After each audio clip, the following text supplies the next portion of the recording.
You wanted the best, but you're shit out of luck. Welcome to the KissFAQ podcast. We're here to waste some of your time and hopefully entertain you for a little bit. So thank you for letting us into your head. Hope we don't do any damage. Welcome to Ep.008 of the KissFAQ podcast. Welcome back to all our listeners, and thank you for listening to the last episode. Joining me again is Jay, Andrew, and after a hiatus of a few too many episodes, Daniel. Welcome back from the land of the dark. So, He looks a little tired. You can see it. Okay. Yeah, it's 1 o'clock. I actually fell asleep just half an hour ago, but I'm back now. Are you still on holiday? Yeah.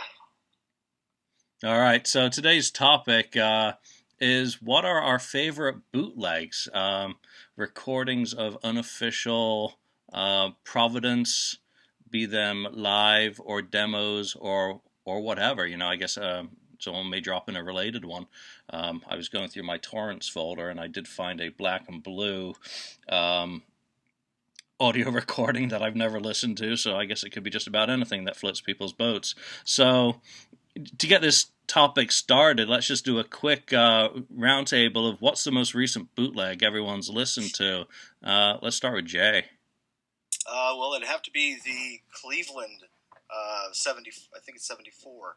The one that just leaked not too long ago.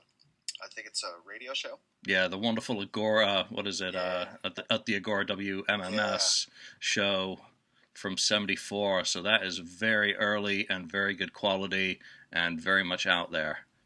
Andrew. Yeah, I was really shocked. Andrew, what about you? Did you say me? Yep, you. Oh, the last show I listened to was East Lansing, Michigan, October 21st, 1974. That one, it leaked about, I want to say 2 or 3 years ago, and just like Cleveland, it's a really early soundboard show, and you get a really good shot to hear those Hotter Than Hell album tracks, and it's another one of those things that lets you know that this was a great live band back in the day. Yeah, that's the brewery, I think. Really powerful, early, hungry Kiss.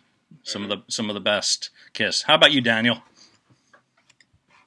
Well, actually, the last one I listened to was Cleveland 74. I think one of you guys chose it to discuss this time around, so we'll hear more about that soon, I hope.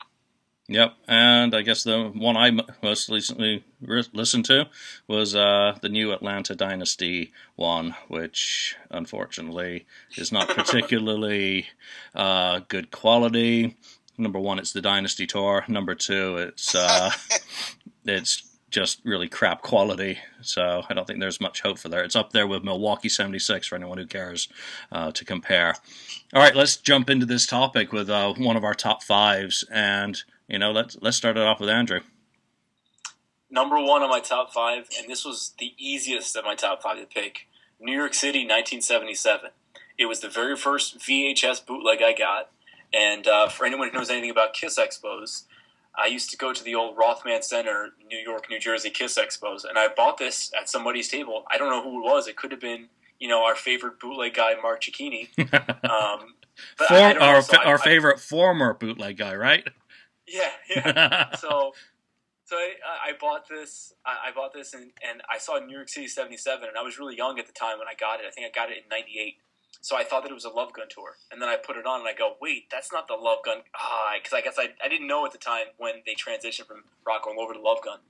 I still had the VHS that I got. It was one of those Kiss Vision VHS tapes. And I must have watched that tape 100 times. And I was really lucky to get a nice copy on DVD. And it's still one of my favorite shows because I remember getting it, and I remember watching it going, oh my God, because it was the first time I had seen, you know, Gene Spit Blood and Ace do the smoking guitar. I'd seen pictures of it. I'd seen it in concert, you know, when I was 11, but you don't register those memories at 11. So this was my first time just seeing and seeing that band and that I've heard so much about, and I was just like, wow. So I must have watched it 500 times, and that's being generous. And that's one of the ones that's been out there for a long time. They added it to some of it to Kissology, so does that make it a bootleg anymore?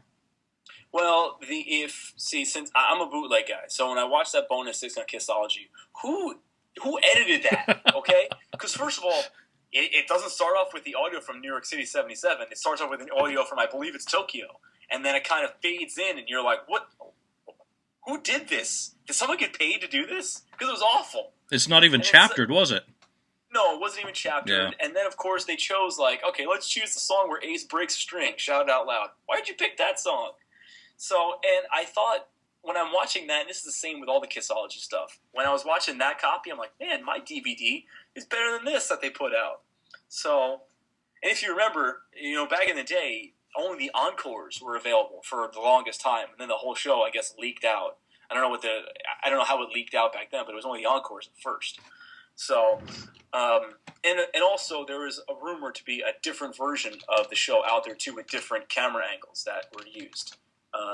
And here's another quick fact, and then I'll stop yammering on about this show. Many fans have said, why don't other New York City Madison Square Garden shows exist on video? Well, because the Garden didn't have an in-house video crew like Cobo Hall and the Capitol Center. Kiss hired Kirby Kelly to videotape that show because I guess they knew the historical significance of the show. So they actually hired someone to video that show. That's why it exists. And that, of course, that is the show where Paul has said, when we headlined the MSG, we knew we had made it, right? So I guess that explains why they taped it. Last fact, too, that was the very first show, or the very first known occurrence that Paul used his rock and roll over costume. Yeah, so that is an ancient show in terms of Kisstory, and I remember getting that. I got the Kiss Vision VHS way back when I was still in England, I think. So very cool show. Daniel, we're gonna pace you to keep you awake. So how about you? Thank you. Well, I was around 15 when I started collecting bootlegs, and this was somewhere around 91, 92. So Revenge was a brand new album, and I remember I had a hard time getting a hold of bootlegs because I was like the only Kiss fan around, I remember one guy who claimed he was a Kiss fan. He actually said that Kiss's new drummer was a girl, and he had proof. If you remember the God Gave Rock and Roll video, there is a brief snippet of the girl in Bill and Ted's Bogus Journey playing drums in the video, and he thought, well, that's the new drummer, and she's a girl, and he was convinced. So that was the level that the other Kiss fans were at. So I was pretty much alone. So I started getting a hold of things like this. Did you ever read these? Oh, is that Firehouse? Yeah, Firehouse. This one saved me back in the day. And I always enjoyed the fan letters at the end, if you remember. It's like the Kiss FAQ back in the day. Yeah. And this one was another one. So I started finding out about other fans. And I actually got a hold of a guy who he just gave me a list of videos and said, pick what you want to listen to, and I'll get you a VHS cassette. And I was really into the current lineup. At the time, it was the Revenge era lineup. So I remember it distinctively. I chose Cardiff 1992 and Detroit 1990, the first night in May. So he put those two on a VHS cassette and he sent them to me. So the first one I watched was Detroit 1990, and of course it was with Eric Carr, but it was pretty recent, and I was really into the current lineup. So I knew all about the makeup and stuff, but I was so into the current lineup. So that was, and I was shocked when I saw it because it wasn't this. I had seen Budokan,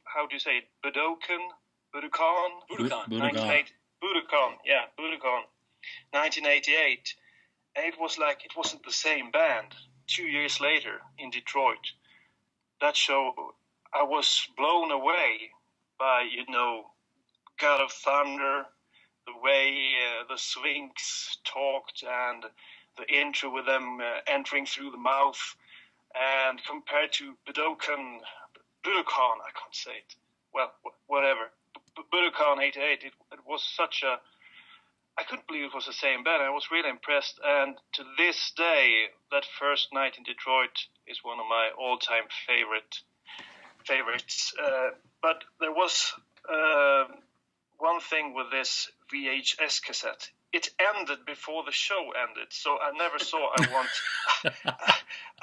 Want You and Rock and Roll All Night, which it's was the best part of the show. Yeah, with a fugly, the Kiss logo coming up. Who the fuck paid for that? Yeah. Who was like, dude, that's good. Who did the K? I cannot understand how they did that. But so those two shows were my first. And I'll have somewhat of a theme with my 5 bootlegs. They all center around this time, because that was when it was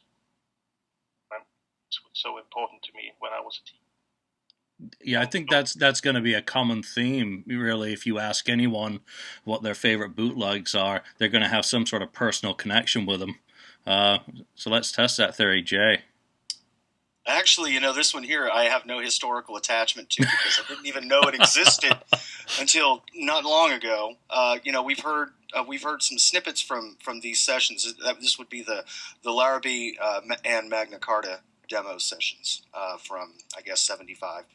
Isn't it manga graphics? Isn't Magna Carta like a CD-ROM? Magna Carta is a British political document. Yeah, I think it's manga graphics. Graphics, a little studio. If you go into the old Village Voice ads, there's tons of ads for the studio. So go on with it, Jay. Okay. Well, anyway, so I'd have to go with that.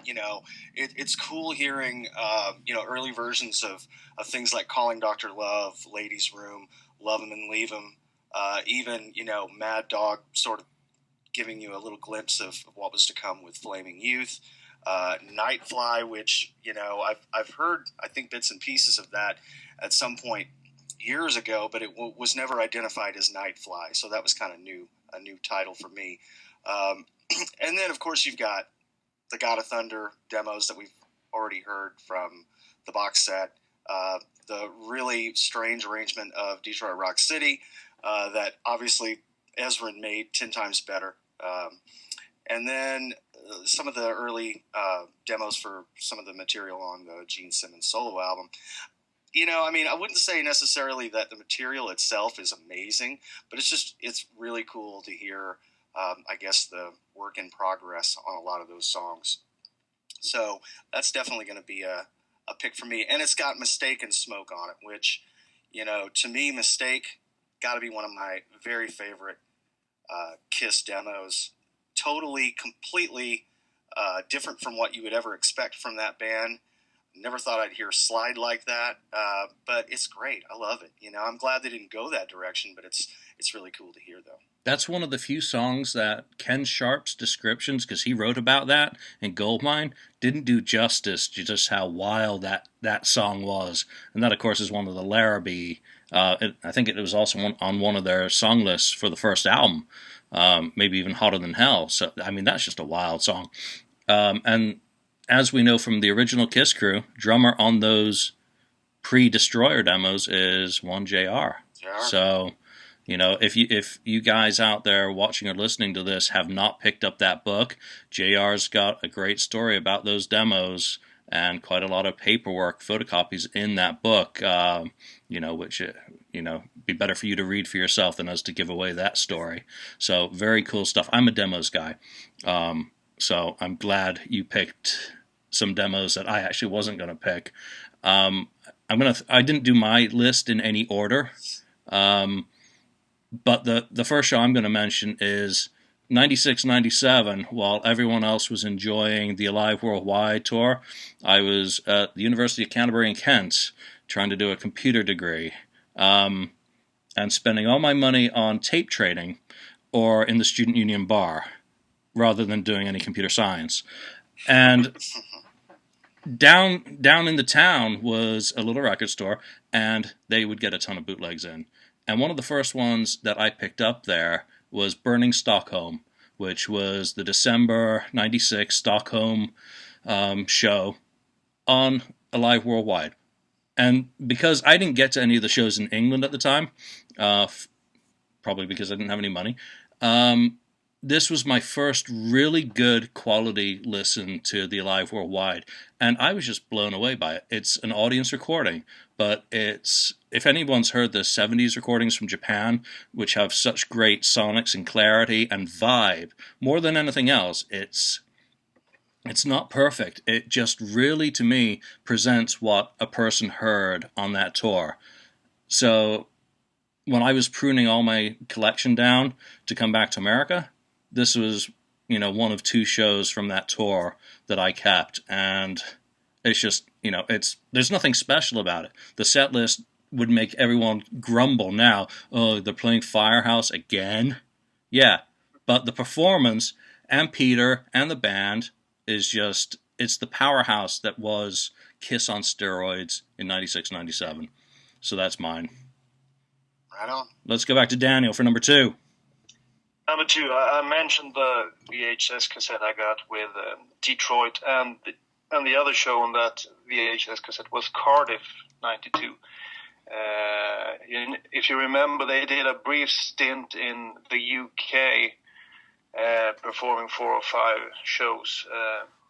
But the thing with those shows was that they brought the Swinks show, and they had the Revenge era set list. So it was really cool to see. Things were kind of bubbling with Kiss back in 92. The record received pretty good criticism, and there was a buzz. And I remember the European version of Headbangers Ball at the time had a special program, all Kiss for 2 hours, and that was unheard of for a few years back then. So things were really buzzing, and this show is a great show. I enjoy the Swing show a bit more than the Statue of Liberty. So I thought it was a good mix. The good set list from the Revenge era band and the Swings in the background. And also those shows, they were really, I remember reacting to Eric Singer's drumming, how he kind of, beefed up the songs or updated the songs, and I really fell in love with the way he played drums. And fortunately, he wasn't that girl in the video, so he was a badass drummer instead.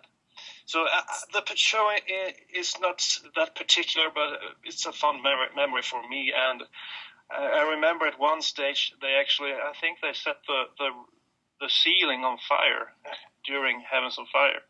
So that was kind of funny. But the show is a great audience. It always strikes me when you watch bootlegs from later years, the difference in the audience, how it was back in the day and how it is now with everyone holding their cell phone. It's not just the same thing. But it's, if you haven't seen it, it's a cool show. So one of my favorites. That's one I've never seen. So I think I probably have it. Better check that one out. All right, let's move on. Andrew. I listed this one as number 3, but I'm actually going to mention this one as number 2 because this show was the show that we were all just frothing at the mouth to see. They finally put it out, but as a damn bonus disc. They didn't even give us the whole show. So it's Largo 77. Yeah. It was the show that we saw a quick clip of it on the old Dick Clark's Golden Greats from 78. And did we lose? Yeah, Daniel just dropped off. We'll try and grab him back, but we can continue. Okay. But anyway, this was the show that I was really looking forward to see because my first experience to Kiss was Kiss Meets the Phantom. So all I knew at the time was Love Gun era Kiss. So, of course, I got Houston, and then I got the first night, then I got the second night. So I was just really looking forward to anything else that had to do with Love Gun Kiss because that was my favorite era of the band. And then I started hearing about this show, and then, at the time before it leaked, there really wasn't a whole lot of talk about it. But there was a little talk about it. They say it may exist, it may not exist. But then once I heard that it was being put out on Kissology, I was so excited. I was there on Halloween at Walmart in makeup buying that version of Kissology Volume 1 because I couldn't wait to see Largo 77. Thankfully, a couple years later, the rest of the show leaked, because I think they didn't include like "Shock Me" and "King of the Nighttime World," "Beth," and one or two other songs. But we finally had the whole show, and I know it's time coded, but still, this is the best snapshot of Kiss. When you see that full front shot of them coming down on the cherry pickers, you're like, holy, this is so cool. 30 years later, almost 40 years later now, it's still the coolest thing I've ever seen. And that's Kiss Alive too. Kiss Alive too. That's the golden. Yeah, they did. The golden Let era. Me Go Rock and Roll and Christine 16. No, Let Me Go Rock and Roll and King of the Nighttime World in place of Take Me and Hooligan. Yeah, no, that is probably one of the most badass shows. There's also, and I don't know if it's surfaced yet, but some 8mm footage from that show as well. And that's, I think, the second night. Absolutely great pick, that. And that's, I think, the only bonus disc, one of only 2 or 3 that I kept from the whole Kissology series. Jay. Yeah, I'd have to go. Well, by the way, I'm counting down, so my first pick was actually number 5. Oh. This got to be different, I guess. All right, so this one here is number 4, and I'm going with Sydney, Australia, 1980. I think it's probably one of Paul's best vocal performances that I've seen on a live video. There's a strange kind of delayed slap back on his voice in places, which actually sounds really cool. I'm not sure if the audience heard that, but certainly the way it comes across on video is very cool. But I love the performances on that. It's great hearing some tracks from Unmasked. I think some of them are the best versions of those songs live that I've heard, compared to some of the audio bootlegs from that era. But I'm a huge fan of that. Of Unmasked, particularly. Not a big fan of that period of Kiss as far as the Las Vegas style costumes and whatnot, but got to give it, to 1980, Sydney, Australia. I think it's a great live video. Well, at least Paul got rid of the peacocks, True. Between 79 and 80. So now, which version do you prefer? Do you prefer the actual unedited version or the Inner Sanctum version? Yeah, I'll take the unedited version by far. Very cool, very cool. Love that show. Don't you find the audio on that really tinny and a bit abrasive? That's my problem with it. I've never liked the show because of the sound. For the Unmasked stuff, I think Wellington for its imperfection, or is it Auckland? Auckland. December 3rd. That Eric got off the soundboard is probably the most superior in terms of quality. I wouldn't say the performance is that great. Love the colors of the Sydney show, I will say, but it's just the sound that needs a bit of work, and how it's been thrown out, a few times, not in all its glory, is a bit depressing. But yeah, why was Kissology 2 missing the first part of God of Thunder and just picks up at Eric's drum solo? Why? Who was like, we'll never notice? Who put that together?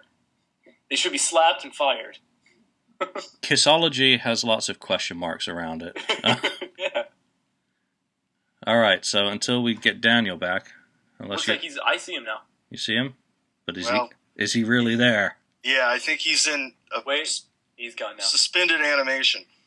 So we're back to our technical challenges, in which case you guys have been going in some sort of order. I don't have any order, because if you ask a Kiss fan their favorite albums, it'll probably vary from day to day, and so it will with my answers to what my favorite bootlegs are. So I'm going to, for my next pick, move on to one I got way back when. I think I was living in Binghamton, so this is like 1987 or 88. After I got into the band, there was a music store in downtown Binghamton across the bridge. You can see as you're back. Wait. Nope, so I'll continue. So it was across the bridge in downtown Binghamton, and the guy there sold bootlegs behind the counter. And he had Wicked Lester, he had the original demo, but he also had San Francisco 1977. And that's the Elvis tape. Obviously, it's unusual. It's the day Elvis died. Paul dedicates Rock and Roll All Night to the real king of rock and roll. And it's your bog standard Love Gun Tour show. There's nothing special about it. It's got Take Me. I think there's been an argument, on the FAQ message board. The only argument. There was an argument on the FAQ? It's the only argument we've ever witnessed on the FAQ about whether it was a soundboard or just a really good audience or a soundboard mix or whatever. But whatever the case is, the quality is really good. So, I Still Your Love, Take Me, Ladies Room. It doesn't have Hooligan, which I think I can live without. But it was... Wait, it doesn't? I think my copy's got Hooligan. Oh, yeah, it does. Yeah, I can't read. It's missing Beth. It's missing Beth. Yeah, that's right. So, it fit on one CD. It's been all over the place. I think if you ask most collectors, it would have been one of the first ones most of them got in their collections. Great show. I still actually listen to it, so... Do you remember, there used to be a website out a while ago called The Sight of Blood? And they used to have different... No, excuse me, it wasn't The Sight of Blood. It was KissFAQ. Remember the KissFAQ? Yeah, Kai's site. And I downloaded that one and Sydney, Australia, and Oberhausen 96 real player clips. And then what I did is I took my boombox, put it against my computer speakers, and recorded the boombox into the computer speakers and made a cassette. Nice. Yeah. I was a crafty kid. Actually, I do still have the whole Kiss Vault website on DVD and all the real audio that they had. Especially the European Expos from 96, 97. Fantastic site. I was jealous. I could never do that amount of audio because I always lived within the legal reaches of the band. So I never wanted to go that far. All right, let's keep trying to reach Daniel. But let's bump over to Jay for your next pick. All righty, got to give it to East Lansing, Michigan. That would be October 21st, 1974. It's a great performance, super raw. The band's got a little tighter of a stage show now that they're on their second official tour. You listen back to some of the audio from the first national tour, and the stage show's still pretty loose. This one's a little more scripted, maybe a little closer to the Alive era kind of thing. So I think it's a great performance. I think the audio is great. Definitely one of the better soundboard recordings from that period. And, I mean, I'm a sucker for early Kiss. To me, Kiss when they were hungry, stripped down, and, not all about visual, maybe visual excess at the time, but when you look back on it, they were a very simple band in terms of their live show compared to where they went many years later. And I'm a big fan of that period. To me, 73 to 75 represents the band at their most distilled, and I love them that way, So this one is a great snapshot from the second tour, and I love it. I think it's killer. This is another one of the ones that wasn't supposed to leak, wasn't it? Yeah, isn't this the famed Eddie Solon tapes? Like, these were... No, I think these are the roadie tapes, I think, and I can't confirm that. Eddie Solon was the sound guy at the time. Eddie was long gone as the sound guy by then. Was he? Yeah, he was gone before before February 74. See, I'll show you this. This is the last one I listened to because I'm a bootleg nut. So what I do is they all have artwork in my iTunes library. So what I do is I go and I cycle through. So East Lansing, that's the one on my phone right now, and I always keep one on my phone and I listen to it when I'm at work. Yeah, and that one's really where was that? That's pretty early in the Hotter Than Hell tour. So that's the last one that we get to hear until Winterland in January of 75. So we're missing November, December. Yep. A lot of the Hotter Than Hell tour is not either circulating or doesn't exist. So, people should probably get on their local Craigslist, put ads out there. There's got to be people, who by this point, their estates, are clearing stuff out. It's such a shame that tour isn't more supported in terms of the audio. I totally agree with you. Daniel, you're back. Maybe I can get one more in here before I'm gone again. Yeah, give it a try. Okay. Can you still hear me? Yes, we can hear you. Yeah. Oh.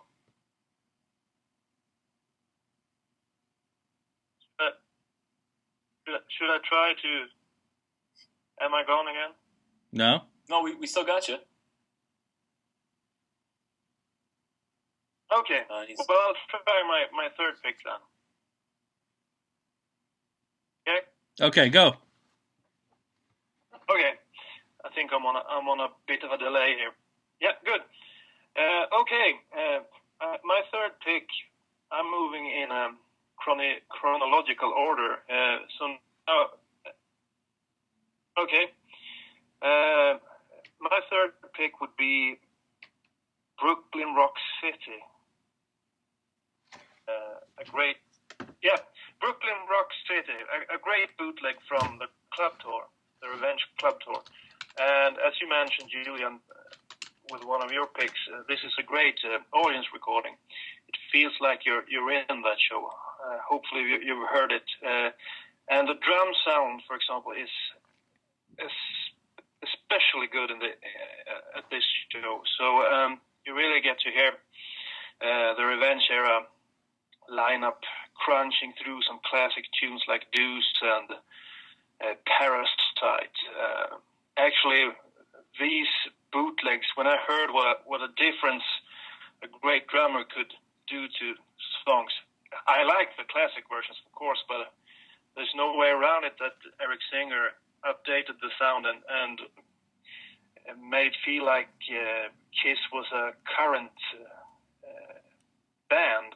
You know, they were right up there with the bands that were popular in terms of sound. And I guess Kiss has always been kind of a, how do you say it, chameleon. They have adapted to the current styles. But this time around, I think they managed to do it justice. And it didn't feel like they were trying to chase some trends. It felt kind of honest, even though I know some people think they try to look too tough. When I was 15, it was perfect. I liked how they looked. Yeah, that's the word. Oh, I'm on a long delay. Okay. So Brooklyn Rock City, great sounding CD. And there's actually some footage on YouTube from that show, but it's not great footage. But the whole idea with the club tour was exciting. I guess it was sort of a way of breaking in Eric Singer into the band, but he didn't need to practice too much. It felt like it felt like he had done it before, and he actually had to some extent when he did the solo tour with Paul. So that's my third pick. And that's a really unusual recording, kicking off a set with Love Gun. I mean, that just blew Love Gun into Deuce, into Heaven's on Fire, and Parasite. You know, that's a pretty hefty punch. I'm just looking at the set here. You know, Unholy, Take It Off, God Gave Rock and Roll to You Too. You know, so those would have been a great show. The songs off the new album, The Return of I Was Made for Loving You. 100,000 Years. I mean, that really, I guess it's sort of a continuation of the Hot in the Shade era, you know, just with Eric replacing Eric. But, you know, At the Warehouse in Brooklyn. Wow.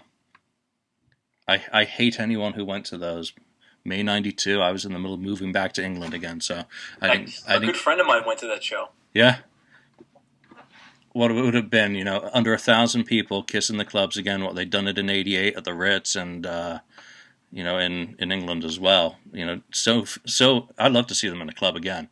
And hopefully before they call it quits, they will do either a theater or a club-type tour where they really do the deep cuts kind of in a powerful way like this. That'd be awesome. All right, so thanks, Daniel. I'm going to go back to where I was before our slight technical difficulties. And the way we do these shows is I don't spend a lot of time in post-production editing out our technical problems. We have challenges, and that's just, you know, part and parcel of getting people involved from everywhere. So my pick is a demos collection. And back in my Canterbury days, 96, 97, this collection, and I actually have to bring up the title again. I bought it just because of the cover, and it's a fantastic. I don't have it anymore, but it's a fantastic 1974 shot of the band, and the collection's called "There's Nothing Better." It's got Rock and Roll All Night and Making Love from Dick Clark's 93 Rock and New Year show. The demos from Tommy's demos, I think, of Betrayed and The Street Giveth and Taketh Away. One of the versions, Bad Bad Loving, Reputation, and then all 4 of Peter's Dynasty demos, including Rumble and Out of Control. Beck, the Chelsea demo, or I guess we now know it to be Lips, the acoustic version of Beth, ripped from the Phantom of the Park movie. Some of the Cat Call Paul Stanley demos of Reason to Live, Bang Bang You, and My Way, which still makes my ears hurt. Great Expectations, Back Into My Arms Again, Ace's demo, and a couple of outtakes from what was then the Unplugged era, God of Thunder, Come On and Love Me, and Hard Like Woman. As a collection, it just ran the whole spectrum of the band from, 71, 72 for Peter stuff. The quality was pretty good. I think it was version 1 of 64 of Gene's Bad Bad Lovings and Reputations. There have been so many different ones since. I loved the Peter stuff. His demos for Dynasty have always been so much better than what his actual contributions to that album was. So it was just a little bit of everything. And for me back then, kind of really getting into the demos, Back Into My Arms Again, Aces, remains one of my all-time favorite unreleased Ace Frehley tracks. So there's nothing better. I mean, there is stuff better now that we've got upgraded copies of just about everything off that. But back in the day, 1997, it was, as we said in England at one point, the dog's bollocks. It was a really damn good collection. So whoever put that one together, good job. You really set me down a path that became very expensive. Jay, let's get back to you. All right, number 2 would be San Francisco, January 31st, 1975, the Winterland. I remember the very first time I saw that show. I think it was at either the Detroit convention, the infamous Detroit convention back in 90. Oh, they took the costumes back? Yeah. I either saw it then or maybe it was Chicago the following year. But, at that point I had never, I didn't have resources to even get close to any sort of Kiss bootlegs other than mail order. And at that point I hadn't really explored that. So about all I had was just stuff that I had taped myself off of television at the time. But anyway, yeah, I mean, when I first saw that, I was just stunned, and being in black and white, as much as I would love to see that in color, and I'd love to see the Ted Turner treatment, as we were talking on the FAQ not long ago about that very subject, but I would love to see that in color, but, the black and white does lend itself really well. It gives the video some atmosphere. I think the band's super tight. I think Paul and Gene in particular both are just killer. Peter's drumming is amazing on that video. I just love it. I still would love to see the year prior. At Winterland, and that's, I'm sure, amongst our lists somewhere today. But yeah, I gotta love San Francisco '75. It's just amazing. Yeah, and that's probably one that just about everyone had before Kissology. Oh yeah, probably better than what's on Kissology. Oh yeah, and what's out there is better than what's on Kissology. I mean, that's just so disappointing how bad that version is compared to what's been worked on by various people out in the community over the years. Yeah. I can't even think which version's the best. I think Mickey G. Mickey G. Best one. Yeah. Mick's pretty damn good. Yep. All right, Andrew.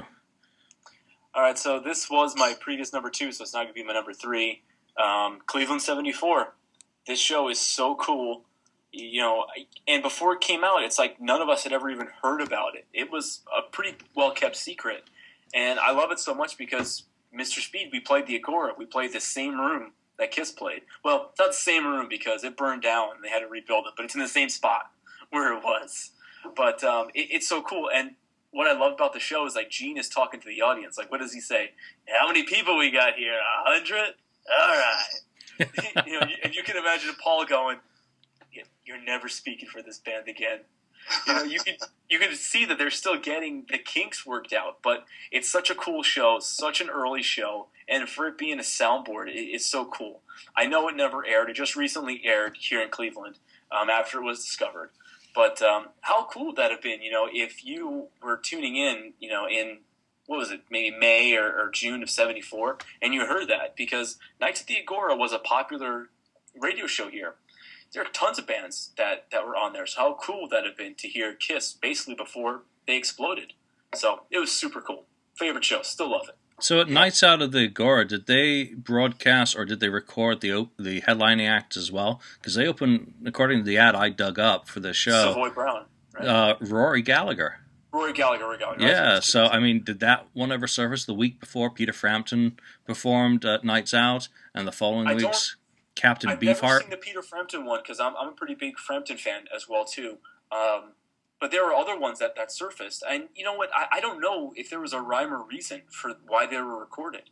Maybe it was just, this is a new act, or maybe the record label paid for the recording to air. I mean, I don't know. There's so many things that elude me, because the DJ that actually had this has since passed away. So I'm assuming a lot of the knowledge of what happened around the show, unfortunately died with him. So, but it's really weird. I mean, you look back in the 70s, even into the 80s, they would record a ton of shows and air them, just like a lost art now. You're never going to turn on the radio and listen to a full concert. You're never going to turn on the radio and listen to a full album. WMMS, which is the rock station here in Cleveland, they used to just play like just a side of an album, just because. So, and it was just a totally different time and a totally different thing. So, there's different music websites. One's called Wolfgang's Vault. They have a lot of different shows that some of them originated from maybe Nights at the Agora or something similar like that. But when you listen to stuff like that, you have such a respect what it was like at that time. And it doesn't even just Kiss, but I mean just music at that time. Just more richer, or richer. And WMMS, I'm just Googling to fact check myself.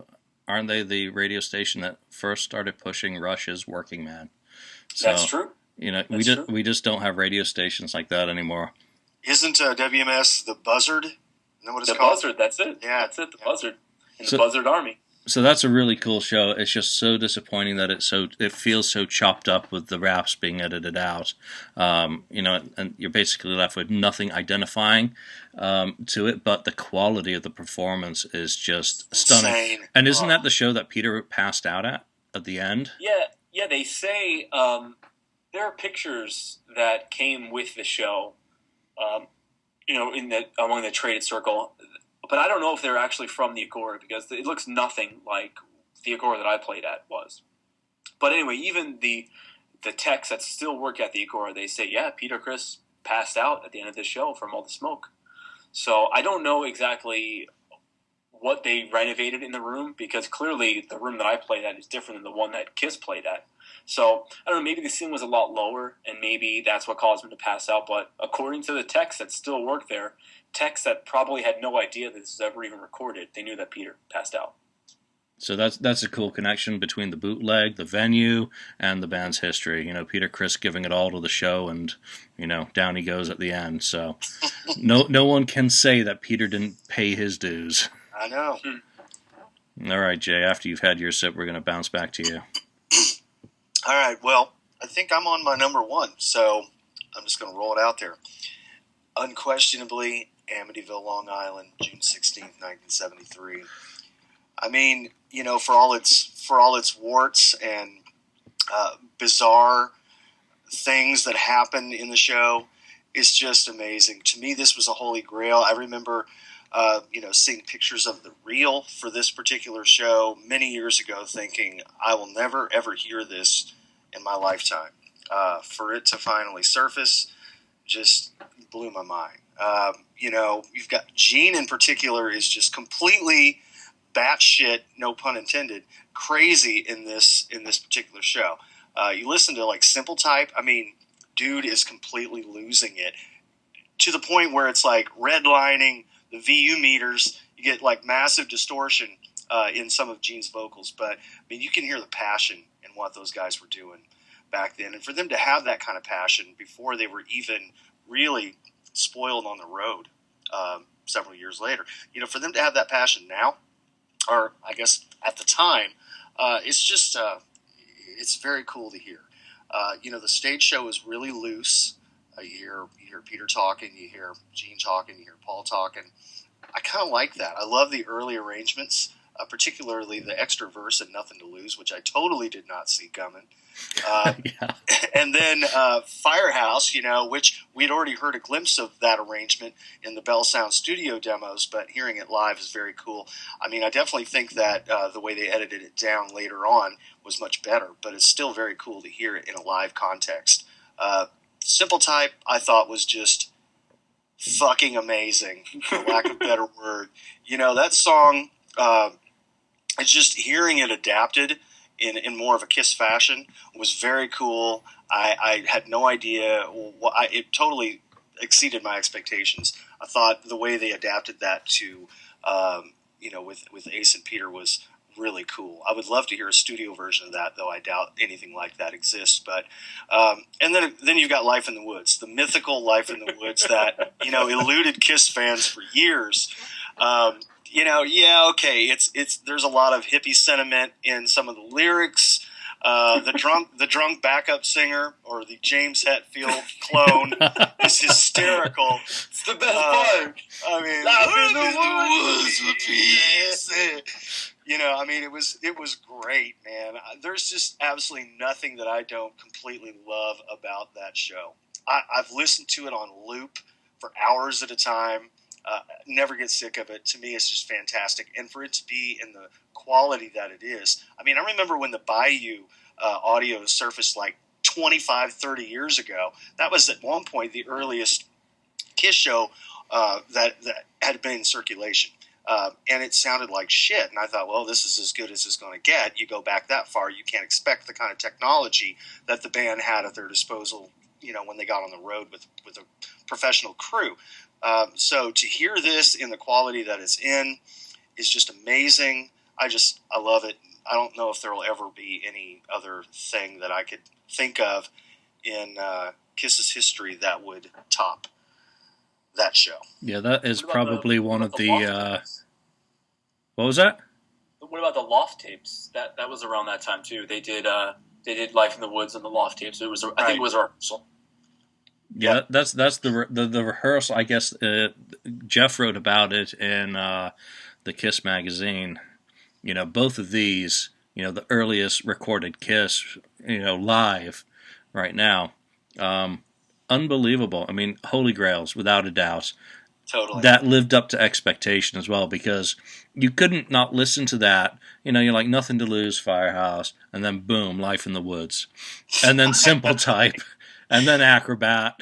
And, it's the Peter Criss show. It's how much he really talks in those, but also how they really do sound like they're playing Madison Square Garden. You know how they used to say, we'd be playing a crap little club in Amityville, but we got up on stage and we played.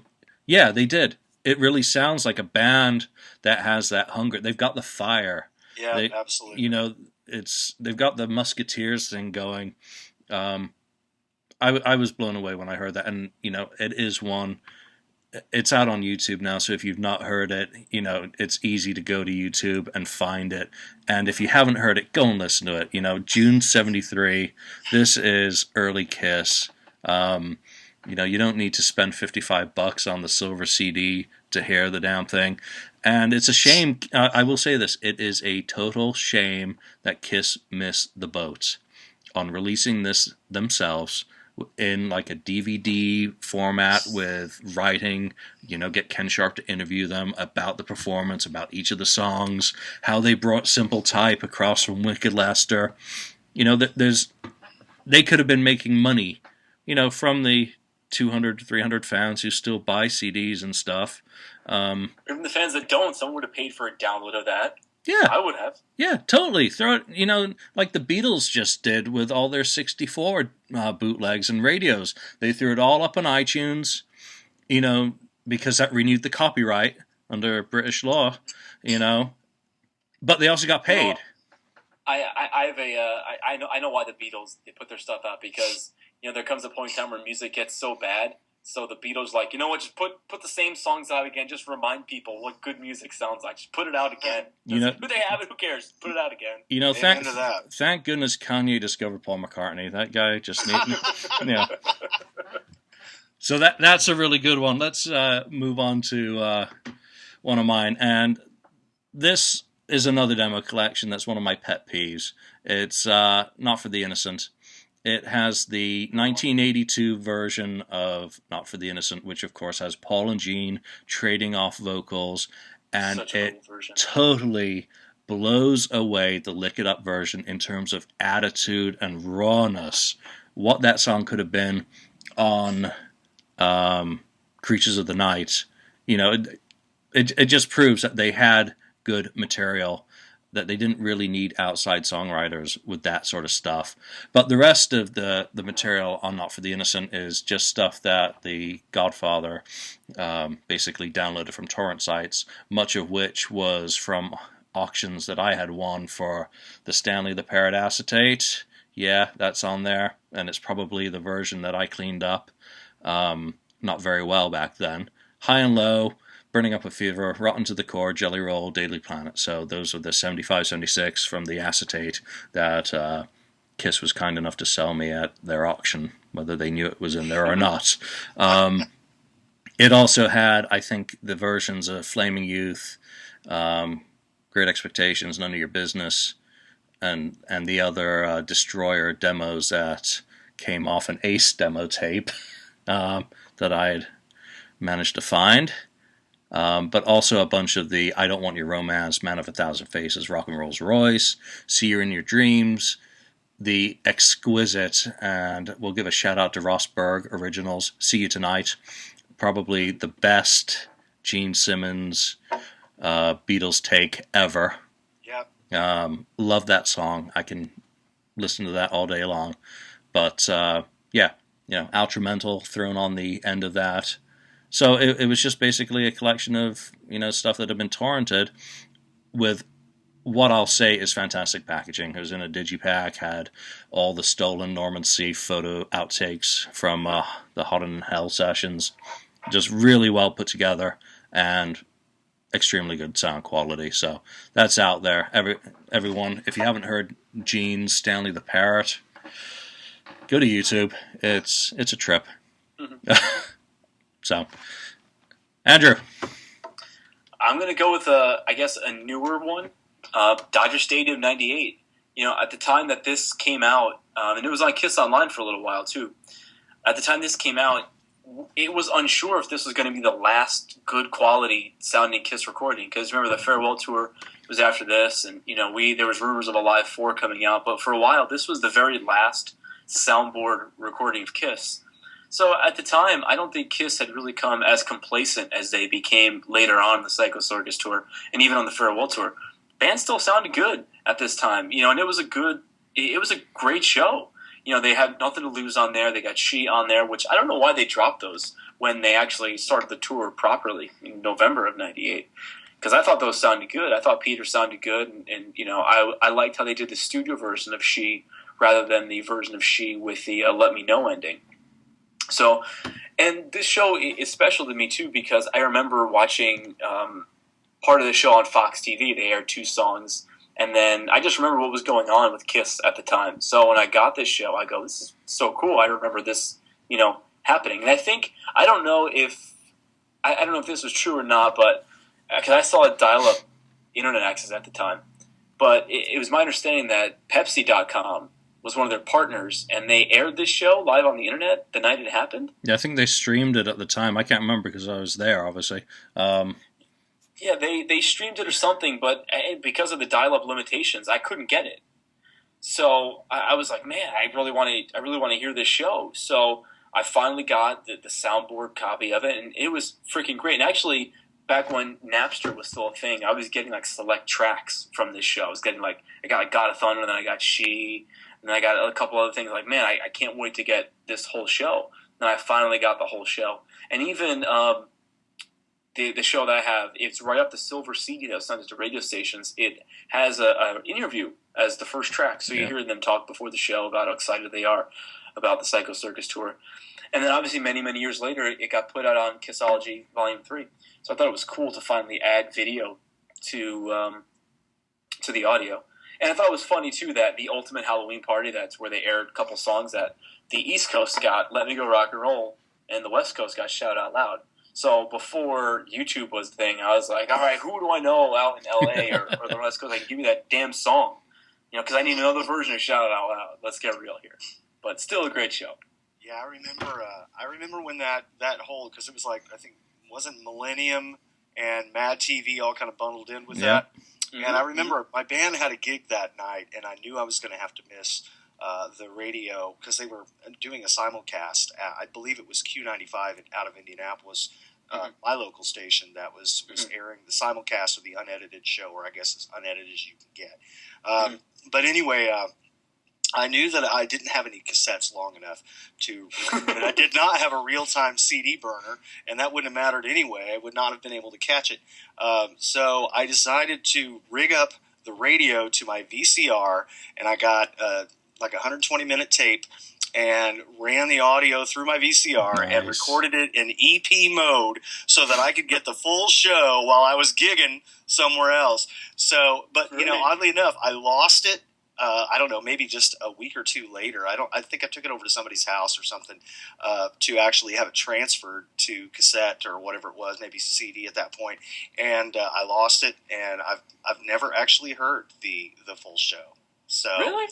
Yeah, I need to seriously go back. It's just, so many things have happened since then that I've there's a lot of shows I need to go back and seriously take a listen to. That's definitely on my hit list for sure. Yeah, Psycho Circus in L.A., you would think with me running the FAQ that I had seen every Kiss tour going back. I missed Kiss so many times between 85 and 98. This was my first Kiss show I attended. So it is a special show to me. Obviously, you get the 3 new songs from Psycho Circus, the live debuts of Psycho Circus, Into the Void, and Within. But, what was said about Nothing to Lose and She, those were fantastic that night. That whole set was powerful. Even though I'd seen and heard all the bootlegs, there was nothing quite like seeing that band in Dodger Stadium. And I picked up that 3 CD radio set as well. That was my go-to set once I edited all the rubbish out. There's a lot of rubbish. Yeah, there's a lot of stuff on there. It's really cool from the time, but it's a great show. And it's just a shame that the rest of the tour, you hear the performances, something happened, pretty soon after then, it seems, in the band. Very tired later on. Yeah, there was a certain amount of fun with this. Obviously, Smashing Pumpkins opened that show, dressed up as the Beatles 64, so it was kind of corny like that. This was the only show on the tour that had the circus. And I just remembered from my shitty seats going, "What the hell's that?" I don't even remember. I just was, how the hell are they going to take this around? You kind of knew that was going to be a non-starter. And it was I think the first and only time I've been to LA. So it was a weird tour because I remember I saw videos of them in Buffalo, New York, and Gene looked like a fat guy. He didn't look like Gene, he looked like a fat guy. And then I remember 4 or 5 weeks later, I got another video from the tour, and I'm like, wait, he's not fat anymore. Well, Gene, why did you have a fat guy standing for you? What's going on? And he was his weight was yo-yoing back and forth. And there was a joke going on at the time. It might have been on the old Asylum BB that they said that Kiss took all the money from the reunion tour, bought fast food with it. That's why they all gained weight on the Psycho Circus. Dude, man, yeah, Ace Frehley. I mean, I remember seeing them debut in the new old Destroyer era costumes, and I was shocked at how much weight Ace had picked up between tours. It was kind of a bummer for me, being a huge Ace fanatic, and maybe that was sort of a roundabout maybe signal of sort of the end with the band, because they all just seemed very defeated as you got further into that tour. I saw them at Terre Haute and Indianapolis both on the Psycho Circus tour. Actually, I think Terre Haute was the Lost Cities tour and Psycho Circus tour was in Indianapolis. But, just from that progression, just between those two shows, I mean, they were half the band they were the second time I saw them on the Psycho Circus tour as they were from the first. So they just ran out of steam very quickly on that tour. You got that really cool live CD from Indianapolis, too, that 6 CD EP. Wasn't that an overseas-only release? Yeah, wasn't it part of the Psycho Circus German import or something like that? It was basically the tour edition for the European tour. It was released in March '99. Shit, and I had to buy the CD again. I'm really tired of buying the same thing. I'm really, really tired of it. They got me again. But that's a really good live EP. It's better than the Millennium concert. Yeah, totally. That would be a great one again. For them to dig in. If they recorded all 3 of those shows, just put them out raw as a little box set. Here's Psycho Circus live. I would love to hear those 3 full shows, soundboard quality. Really cool stuff. All right, so who's next? I still got one more. You got one more. Go. One more. The Rock and Roll Over radio special from '76. Oh wow. This is one of my favorite things ever because not only is it a cool snapshot in history, just a cool snapshot in 70s radio. I mean, like I mentioned before, about the nights at the Agora, they don't make cool stuff like cool radio programs like this anymore. I know it's basically a fluff piece, and it's basically Paul and Jean, and there's a Casablanca woman they interviewed. Her name is Sue Monero. But it kind of gives you a glimpse into what was going on at the time. The hype machine that was building Kiss bigger and bigger and bigger and bigger. And it's just cool to listen. 70s radio stuff is one of my favorite things to listen to, whether it be commercials, interviews, or even radio specials like this. It's just cool because you get to hear, whatever was going on at the time. You can listen to bootlegs and demos however long you want, but you kind of get a glimpse into the hysteria, or the Kiss-teria, rather, of what was going on at the time. And I got an absolute mint copy of this. Years and years ago, I had a copy that looks like someone taped it off a boombox, and, there's crackling in the background, but I got a mint copy, so it's really cool to listen to that. And I think it's out on vinyl. I think you could find it on vinyl. I think the vinyl was sent to radio stations to actually air the program. So, they talk about Rock and Roll Over, they play some Rock and Roll Over tracks, but it's cool. Definitely one to look for. Yeah, that one actually is pretty expensive to find, the original radio LP. And I've never heard a good quality version of it. So just wait. Get it up on YouTube. Done. All right, so I'm going to move on to my last one before we go into our Holy Grails. And mine's another one of the recent ones, and it is Northampton, March the 19th, 1975, the first, I guess you could call it the Dress to Kill tour show. It was a warm-up for the Beacon shows a couple days later. And they performed 2 sets at this. The Roxy was one of those venues in the New York City periphery that a lot of acts used to warm up. So they got a lot of killer shows in the 70s. And this is second set was taped by a guy out of New Jersey. And he threw it up on eBay, and it leaked. The version that's out there is the crap version that he recorded to CD. The version I got, because I'm the one who bought the freaking tape off eBay, I had transferred in the studio. And my version blows that out of the water, so I'm able to listen to mine repeatedly. It's the first known performance of Come On Love Me. Obviously, they probably played that in the first set that night, but that wasn't taped. Paul introduces She as here's a new song. Obviously, we know it had been in the set since '73. That's splitting hairs. And then it's basically your live set. But it's just, because they're warming up for the Beacon, which was going to be this massive press event, new album, it's got a lot of fire. It's got that early Kiss balls. It's got everything that you want to visualize about the band burning for you on stage. It's just a fantastic audience recording. The best part of this is it's roughly 30 minutes of after show recording backstage, or in the loadout area. And the guy who taped it talks to Gene. He talks to Peter. Peter's fantastic. He's just, chatting with the fans, telling them about, we got a show tomorrow night, but we had to cancel it so that we could be ready for the Beacon show. So they canceled the show in Connecticut, and he tells you about that. Gene's showing off his spider jewelry to the fans and telling you the name of his spider ring, which is Alfred. It's just, before there's ego, it's chatting with the fans about nothingness. Peter's saying, the New York Dolls are over. And this part didn't get out. So that plus the performance makes it one, I've listened to a lot since getting it transferred.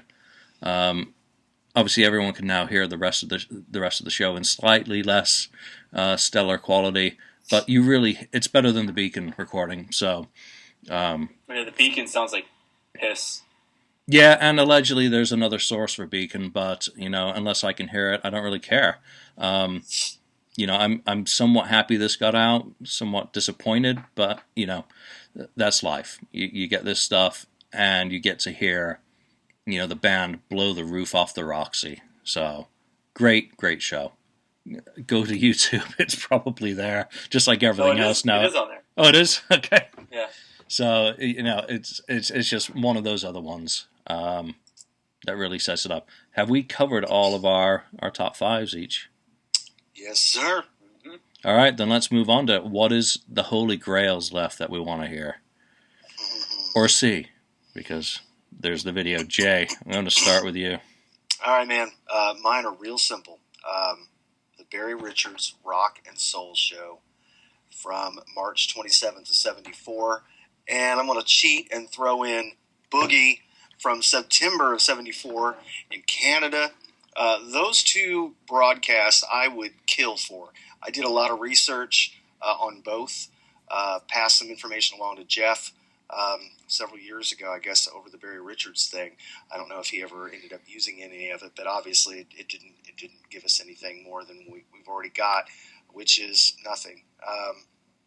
It's the Barry Richards one in particular just sounds really cool to me. I've seen clips of that show on YouTube from roughly around that era, so I know what the vibe is like.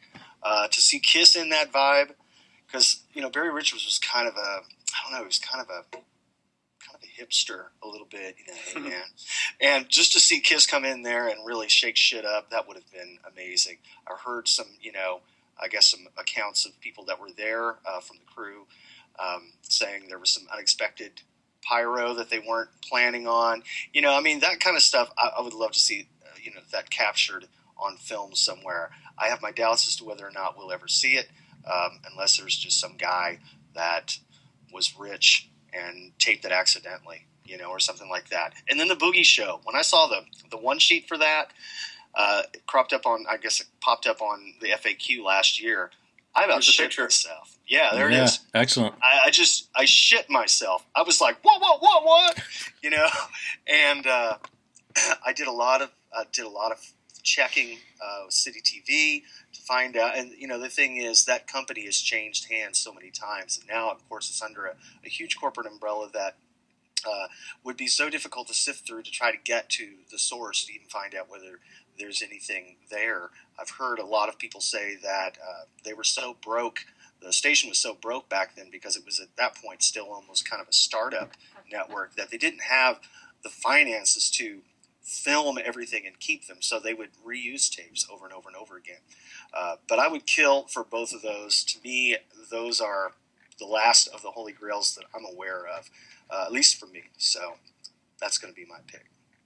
Yeah, and of course, Barry Richards, I think Jeff, when he was on the Other Side of the Coin podcast a couple weeks ago, said that was most likely Firehouse being, I think, lip-synced.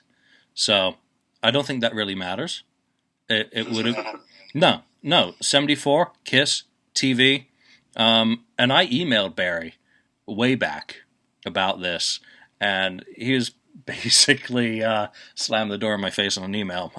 So I wouldn't be surprised if it still exists, is just where I'll leave that.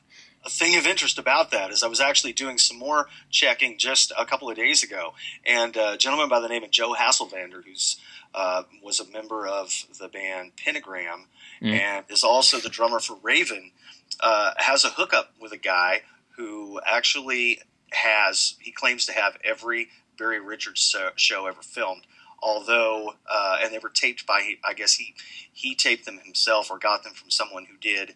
I don't know in what format they were recorded on, but I think it was like some sort of weird 8mm camera kind of deal. So pointing if we ever 8mm pointing at the TV. Yeah, I mean, I think that's kind of what it is.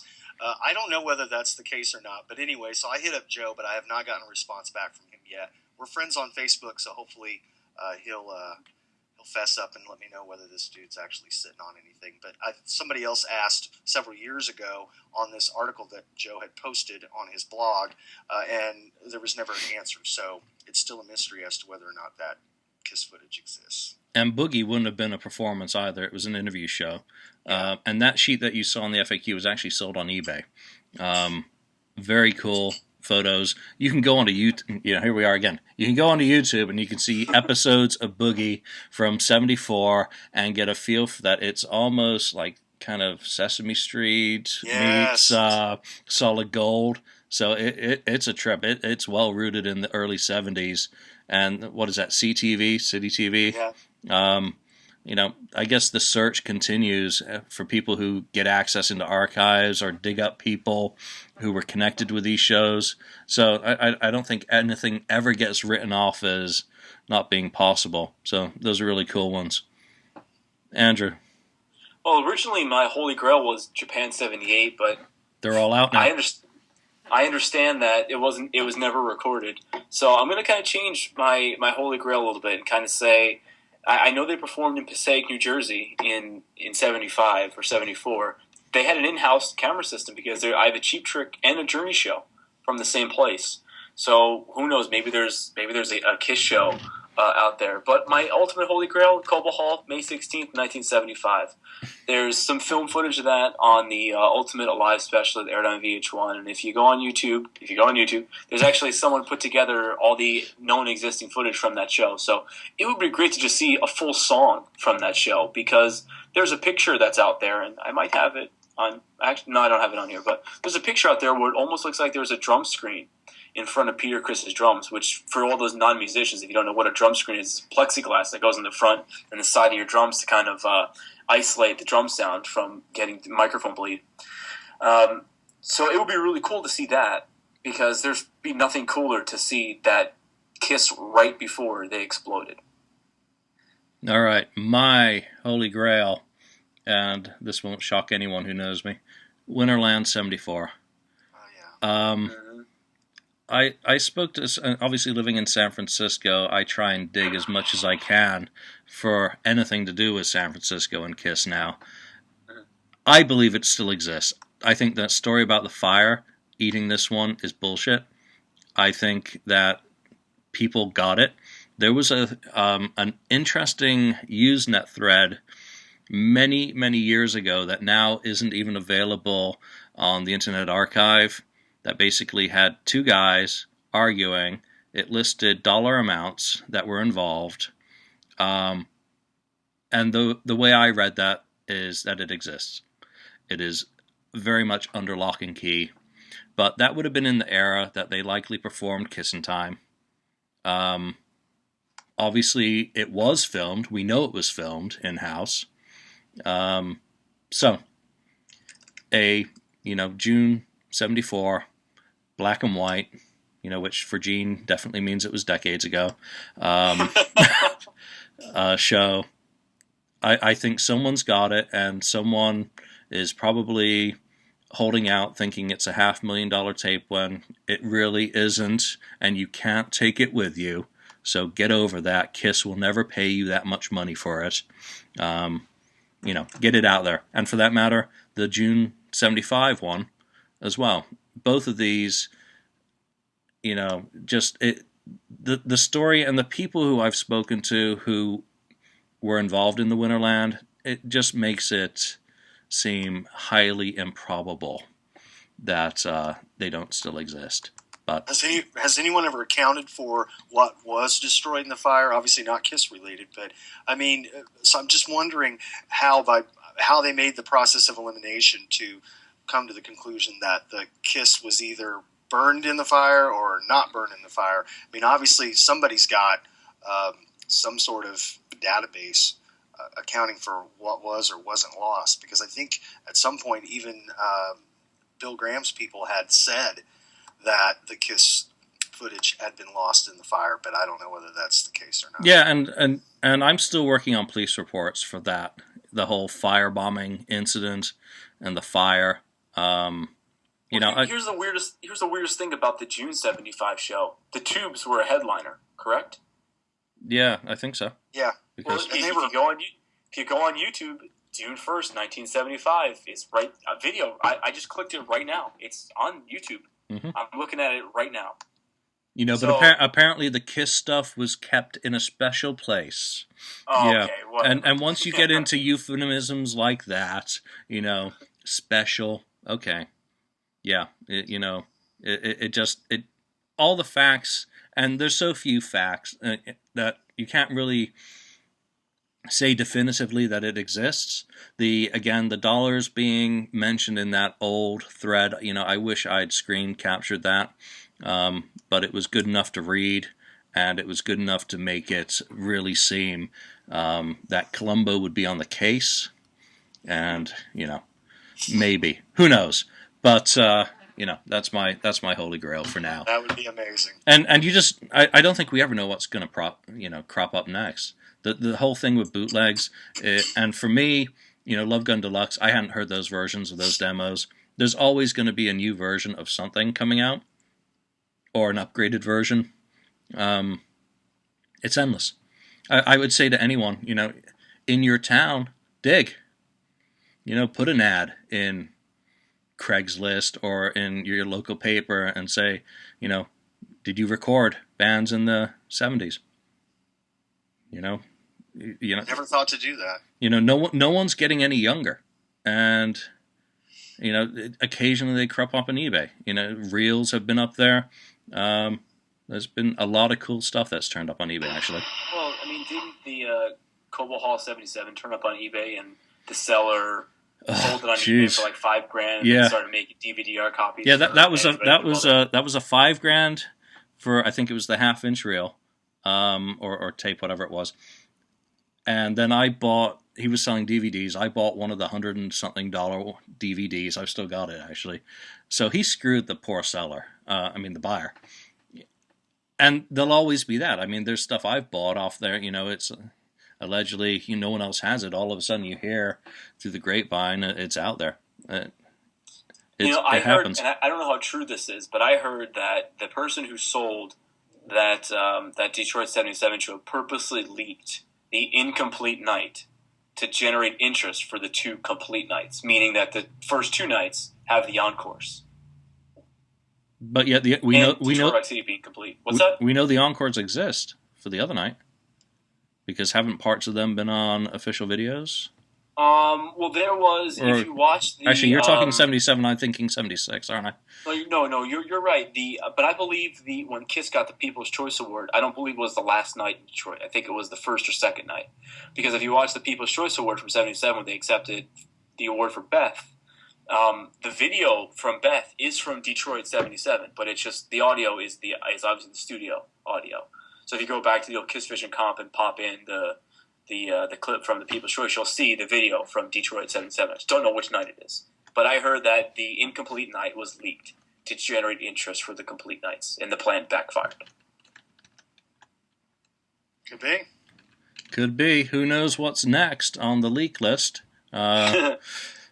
So, to wrap up, I think I'm going to finish up Daniel's list for him, since unfortunately technical issues have again knocked him out. He fell asleep. Yeah, he was looking a little bit sleepy when I was monologuing. So, he had on his list Santiago, Chile, 1994, and I'm gonna say a hell yeah to that one, because that was one of the Kissology bonus discs that was actually worth a damn, and yes. It was also a hell of a performance of that 92 to 96 lineup. Absolutely kicks ass. You know, the band, for me, I don't think was ever better in that period than that video. And, if I didn't have to go to work tonight, I'd play that video tonight. Let's see, what else did he have? He had Tokyo 95, another kick-ass video. Great show. Yeah, and I think it's the Mickey G version of that's out there. That's probably the very best. Extremely good. And then his holy grail is anything high quality from the Creatures tour, and I think any Kiss fan would absolutely lynch the landlord to get anything high quality from Creatures. Or Asylum, right? Yeah, or Asylum. Or Asylum. You keep Asylum because you look ridiculous, look like B. Arthur. But Creatures of the Night, they were still cool. Even with Vinny. Yep. Yeah, even with the Wiz, I'll take that over Asylum. Yeah, I would love to see a full Pro Shot show, and if you think of the Creatures stuff that is out there, the Brazil, Sao Paulo, Montreal, Sao Paulo, Rio, and then Montreal. It's amazing how little there is in terms of video. Audio, we're a little bit better off with the Sioux City, Rockford. Sioux City, Rockford, then there's Universal City, which is really good too. Yeah, and the Detroit show from that, I got a tape from that a few years ago. That was really early gen. Good show. Ottawa, Montreal, there's plenty of audio. But video, yeah. So, let's wrap it up. For everyone out there, join the discussion over on the FAQ, and, what are your holy grails? What are your favorite bootlegs? There's, absolutely thousands of them to pick from with this band. Including the latest from Tokyo. So, and don't be hating on the hoarders. I mean, there are people that legitimately own things, and good for them. But I think a lot of the hoarders, or I guess the collectors, catch a lot of flack because they have something the normal folk don't have. So if you don't like it, do some legwork and uncover something. Then you could have that. Totally. Do the research. And as I've said, I think a couple times in this, make the effort in your town. You never know what you may be able to discover, by talking to people who worked at clubs, tracking them down. You don't have to be, a detective, but you got to do the detective legwork, and you can find stuff. When we do uncover stuff, we only own the physical copy. We don't own the music. We don't own the performance. And we pay a lot of money for it. So no one's entitled to hear it. Occasionally it gets out, which, as a fan, when I hear something I don't have, is really cool. But when something I've paid out for gets out, I'm a little bit, annoyed. But that's the risk. Do the legwork, because every year we're seeing and hearing more and more. And, the band's not getting any younger. So do it. Yep, neither are we. Yeah, absolutely. All right, guys, let's wrap it. Thank you, everyone, for joining us and listening to this. Daniel, I'm sorry you dropped off. You're probably fast asleep right now, so we will catch up with you. Lost in the ether. Yep. All right. Thank you, everyone. Take care. Good, y'all. Bye.